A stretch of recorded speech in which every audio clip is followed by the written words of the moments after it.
Baiklah, bismillahirrahmanirrahim. Assalamualaikum warahmatullahi wabarakatuh. Selamat pagi, siang, sore, dan malam untuk teman-teman semua dimanapun teman-teman berada. Baiklah, kali ini kami dari kelompok Badarwa dalam kegiatan program kreativitas mahasiswa Undip akan mempresentasikan proposal yang telah kami buat dalam PKMK atau kewirausahaan. Guna tugas ini yaitu sebagai ujian akhir semester dari mata kuliah metodologi penelitian. Next. Berikut nama anggota dari kelompok Badarwa itu sendiri. Perkenalkan, saya Ismu Ahmad dengan NIM 211000119130040 sebagai ketua kelompok dalam PKMK ini. Yang kedua ada Putri Dian Sylvia dengan NIM 2110019140109 sebagai anggota 1 dari kelompok ini. Dan yang ketiga ada Mutiara Cinta dengan NIM 2110019140110 sebagai anggota kedua dari kelompok PKMK ini. Next slide. Berikut adalah outline dari presentasi kami pada online ini. Yaitu yang pertama ada pendahuluan, yang kedua ada metode pelaksanaan, yang ketiga ada gambaran umum, dan outline yang terakhir dan keempat itu ada rincian kegiatan. Next. Sebelumnya ada sebuah quotes yang kami dapat dari Sri Pujastuti yang berbunyi itu orang yang meraih kesuksesan tidak selalu orang yang pintar, tapi orang yang selalu meraih kesuksesan adalah orang yang gigih dan pantang menyerah. Ini menjelaskan bahwasanya kita sebagai mahasiswa tidak hanya untuk menjadi pintar saja, tapi kita harus gigih dan pantang menyerah dalam melaksanakan berbagai kegiatan yang ada di kampus. Next. Baiklah, outline pertama itu pendahuluan yang akan saya jelaskan sendiri. Next. Latar belakang kami membuat proposal kegiatan PKMK ini, di mana nama kelompok kami yaitu Badarwa yang memiliki kepanjangan Badar Renyah dan Kriuk.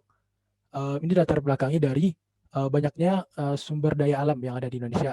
Sebagaimana negara Indonesia merupakan negara maritim yang memiliki wilayah perairan yang sangat luas dan juga memiliki spesies ikan yang sangat beragam. Salah satunya itu ikan bada yang ada di Danau Meninjau, Kabupaten Agam, Sumatera Barat. Di mana ikan bada ini menjadi target tangkapan bagi nelayan karena merupakan komoditas perikanan yang penting dan menilai ekonomis yang tinggi di daerah tersebut. Namun, karena masih banyak yang belum mengetahui keberadaan ikan bada yang ada di Danau Meninjau, Sumatera Barat ini, maka dari itu ini merupakan potensi besar gitu untuk menjadikan ikan bada sebagai peluang bisnis bagi milenial sekarang. Yang cukup menjanjikan juga karena dengan ikan bada ini kita dapat membuat inovasi-inovasi terbaru mengenai ikan bada itu sendiri. Next slide.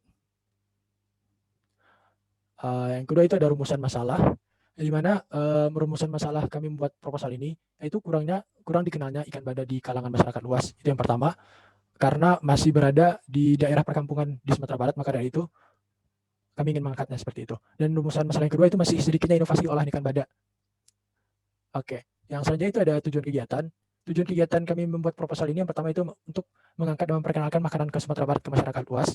Yang kedua membuat cemilan yang dapat dinikmati semua kalangan. Dan yang ketiga memberdayakan nelayan bada yang ada di sekitaran Danau Meninjau.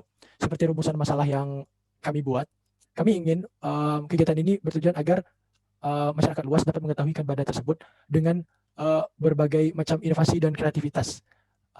Dan juga di samping itu agar para nelayan-nelayan yang ada di sekitaran Danau Meninjau juga terangkat ekonomi masyarakat tersebut. Selanjutnya ada luaran yang diharapkan. Yang pertama itu terciptanya inovasi produk makanan sehat dari ikan.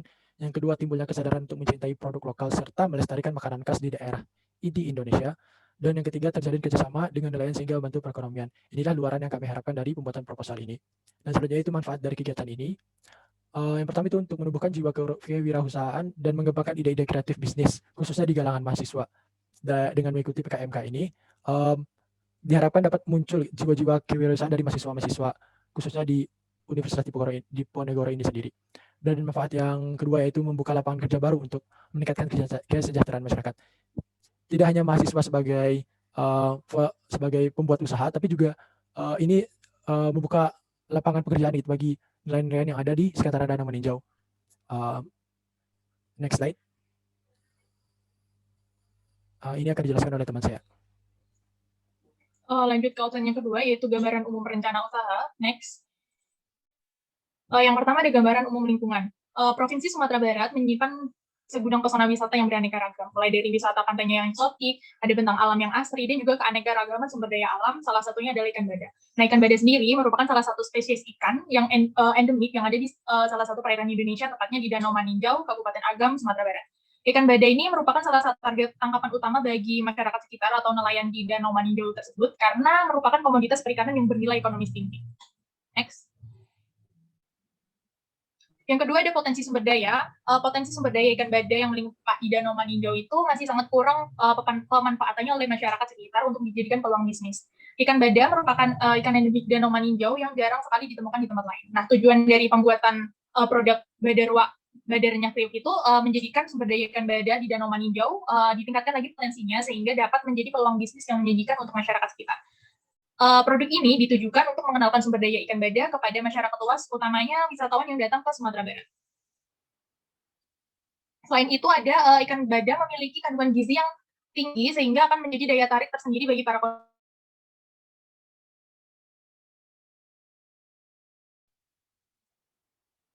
Next. Nah, yang ketiga ada gambaran dan analisa produk. Produk badarnya Kriuk sendiri merupakan produk makanan ringan yang terbuat dari ikan bada sebagai bahan baku utamanya. Pembuatan produk dengan menggunakan bahan kualitas yang terbaik, dijamin higienis, serta dikemas menggunakan plastik klip dengan desain yang menarik sehingga mampu melindungi produk dengan baik dan juga aman. Produk tersebut, penggunaan packaging tersebut bertujuan untuk menambah daya tarik dari produk ini. Nah, ada desain logo di sebelah kanan. Desain logo dari badarnya Kriuk tersendiri terdiri dari brand perusahaan, terus ada gambar ikan sebagai identitas bahan utama produk sendiri, yaitu ikan bada. Ada juga tanggal berdirinya perusahaan, yaitu pada tahun 2021. Next. Ada biaya produksi. Yang pertama ada peralatan penunjang sekitar 1.840.000. Terus yang kedua ada bahan habis pakai dengan biaya 2.673.000 dan yang ketiga ada transportasinya sekitar 790.000 rupiah dan yang keempat ada biaya lain-lain sebesar 800.000 rupiah dengan jumlah total biaya 6.067.000 rupiah. Next. Yang keempat ada strategi pemasaran. Nah, yang pertama ada segmentasi pasar. Segmentasi pasar sendiri itu merupakan proses pengelompokan target pelanggan menjadi kelompok-kelompok segmentasi berbeda dengan faktor pengelompokan tertentu. Nah, segmentasi pasar dari produk Badarwak sendiri itu adalah seluruh kalangan masyarakat, mulai dari ekonomi menengah ke bawah hingga menengah ke atas, mulai dari anak kecil hingga orang-orang dewasa. Yang kedua ada target. Nah, target sendiri itu merupakan sebuah kelompok konsumen yang menjadi sasaran pendekatan perusahaan agar mau membeli produk yang dipasarkan. Produk badarnya sendiri ini memiliki target pasar wisatawan yang berkunjung ke Sumatera Barat. Terus yang ketiga ada positioning. Positioning sendiri merupakan suatu usaha yang dilakukan oleh perusahaan dalam mendesain produk-produk mereka sehingga dapat menciptakan kesan dan juga image tersendiri untuk konsumennya. Produk badarnya sendiri menciptakan image produk dengan desain yang menarik dan ciri khas dari ikan bada yang mampu memberikan kesan pada konsumen sehingga teringat selalu produk ini. Next. Yang terakhir ada bauran pasar. Yang pertama ada produk keripik badarnya Kriuk sendiri berbahan dasar ikan dengan tambahan bumbu rendang. Nah, kita rasa yang di rendangnya, tapi yang menjadi unik pada produk ini adalah pemilihan ikan bada sebagai pengganti daging dan juga dibuat keripik. Terus yang kedua ada price, harga keripik badarnya Kriuk sendiri 25.000 per bungkus. Dengan harga tersebut masih sangat terjangkau bagi semua kalangan. Dan juga bagi anak-anak ataupun orang dewasa yang ingin membeli. Terus yang ketiga ada place, pemasaran produk menggunakan e-commerce atau menggunakan marketplace dan juga pasar swalayan dan juga toko oleh-oleh. Buat pemasaran melalui e-commerce atau marketplace bisa dikirim ke luar daerah Sumatera Barat, dan buat yang di swalayan ataupun toko oleh-oleh bisa dibeli oleh wisatawan yang datang ke Sumatera Barat. Yang terakhir ada promotion, strategi promosi dilakukan secara kontinu melalui metode mulut ke mulut dan juga media sosial. Media sosial yang digunakan bisa menggunakan Instagram ataupun TikTok yang sekarang ini sedang marak digunakan untuk promosi online produk-produk secara online. Next. Baik, selanjutnya ada outline yang ketiga, yaitu adalah metode penelitian. Next. Jadi untuk yang pertama itu dari metode penelitian ada penyediaan alat dan bahan. Itu untuk bahan utama sendiri terdapat ikan bada, kemudian ada tepung terigu, tepung bumbu crispy, daun bawang, bawang putih, bawang merah, dan bumbu masakan penyedap. Juga ada tambahan bumbu rendang sebagai rasa yang akan disediakan. Kemudian untuk tambahan yang lain itu ada santan kelapa, cabai merah, jahe, laos, ketumbar, dan pala. Itu adalah termasuk ke bumbu masakan yang akan ditambahkan ke bahan utama. Next. Kemudian untuk peralatan itu ada kompor gas, tabung LPG, pisau, panci, talenan, piring, sendok, dan lain-lain. Nah, untuk penyediaan dari ikan bada sendiri itu diperoleh dari nelayan di sekitar Danau Maninjau, Sumatera Barat. Kemudian untuk target pelaksanaan pembuatan pangan ini itu ditargetkan mencapai 100 kemasan per bulan yang akan diproduksi selama 8 bulan. Next. Kemudian ada prosedur standar kerja, total seluruh tim ada 3 orang yang dibagi menjadi 2 orang bertindak sebagai penyedia alat dan bahan, serta proses produksi, dan 1 orang di bidang pengemasan dan pemasaran. Nah, untuk pembagian ini tuh 2 orang ditempatkan sebagai koordinator, di mana untuk keseluruhan pengerjaan itu dilakukan oleh seluruh tim, sementara 1 orang di bagian pengemasan itu juga bertindak sebagai koordinator, sementara untuk pelaksanaannya itu dikerjakan oleh seluruh tim. Nah, untuk standar kerja yang diterapkan kepada seluruh tim itu distandarkan pada ketepatan dalam pengerjaan produk ini dan mengedepankan kepuasan konsumen dengan memberikan produk yang berkualitas dengan bahan-bahan yang tentunya berkualitas juga. Next. Untuk urutan dari pembuatan produk dimulai dengan penyediaan alat dan bahan yang diperlukan seperti bahan utama, bahan bumbu-bumbu, peralatan penunjang, kemudian dilanjutkan dengan pembersihan ikan bada, kemudian dilanjutkan dengan pembuatan bumbu untuk menggoreng ikan, lalu ada proses penggorengan ikan bada, kemudian ada pembuatan bumbu rendang itu dari bahan-bahan yang telah disediakan tadi, kemudian ada pencampuran ikan bada yang sudah digoreng dengan bumbu rendang untuk kemudian diproduksi, dan kemudian ada proses pengemasan dan juga promosi melalui media daring maupun luring. Next. Untuk pengembangan bisnis ikan bada atau produk Badaruak ini itu dilakukan dengan cara menambah variasi rasa seperti contohnya rasa rendang, terus kemudian nanti untuk kedepannya ada rasa yang lain seperti keju, balado, dan barbecue. Kemudian ada bentuk serta pengemasan dari produk Badaruak sendiri, itu bisa dilihat pada gambar. Itu adalah contoh pengemasan produk Badaruak yang akan diproduksi.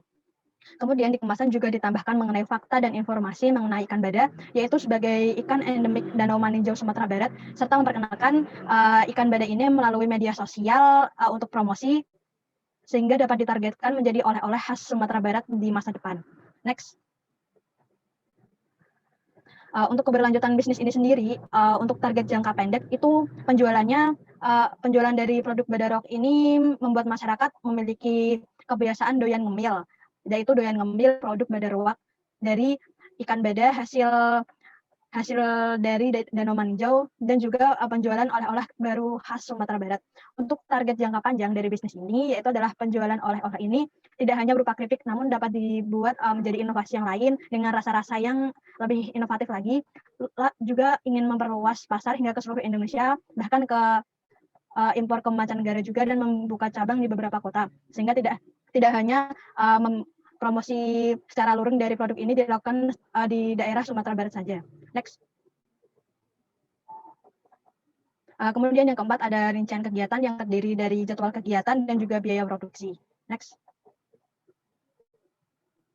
Untuk anggaran biaya tadi sudah dijelaskan. Ini untuk rinciannya, yang pertama itu adalah peralatan penunjang kegiatan seperti contohnya kompor gas, tabung LPG, pisau, taran, dan lain-lain yang guna untuk menunjang kegiatan dan produksi produk Badaruak ini dengan biaya total 1.840.000. Kemudian yang kedua adalah bahan habis pakai seperti bahan utama yaitu ikan Badaruak dari nelayan di sekitar Danau Maninjau. Kemudian ada bumbu-bumbu seperti bumbu rendang, cabai, bawang putih, bawang merah, itu dengan total paling banyak yaitu adalah Rp2.637.000. Kemudian ada perjalanan dan ongkos bahan baku, yaitu adalah ketika membeli bahan utama yaitu ikan bada ini untuk itu menggunakan biaya perjalanan dan ongkos bahan baku. Juga selain itu biaya ini digunakan untuk ongkos ketika kita akan mempromosikan secara luring. Kemudian yang keempat adalah biaya lain-lain seperti biaya administrasi, pembuatan laporan, dan biaya yang dibutuhkan lainnya. Itu totalnya ada 800.000, jadi total keseluruhan dari biaya itu ada 6.670.000. Maksud saya 6.067.000. Next. Kemudian untuk jadwal kegiatan sendiri itu dibuat menjadi rentang 2 bulan. Untuk bulan yang pertama itu digunakan untuk pencarian mitra kerja. Kalau untuk mitra kerja itu mungkin nanti seperti nelayan yang mencari ikan badarua, kemudian segmentasi pasar begitu. Terus kemudian untuk penyediaan alat dan bahan itu dibuat dengan rentang waktu kira-kira sekitar 2 minggu, itu adalah minggu kedua bulan pertama dan minggu ketiga bulan pertama. Kemudian untuk produksi itu dilakukan pada minggu keempat bulan pertama, kemudian dilanjut kepada bulan kedua minggu pertama. Kemudian untuk pemasaran ini memiliki rentang waktu cukup panjang, yaitu pada setelah dilakukannya produksi hingga pada minggu ketiga bulan kedua, kemudian pada minggu keempat atau minggu terakhir pada bulan kedua itu dilakukan evaluasi kerja dan pembuatan laporan akhir. Next. Terima kasih. Sekian presentasi dari kelompok PKMK Badaruak. Terima kasih.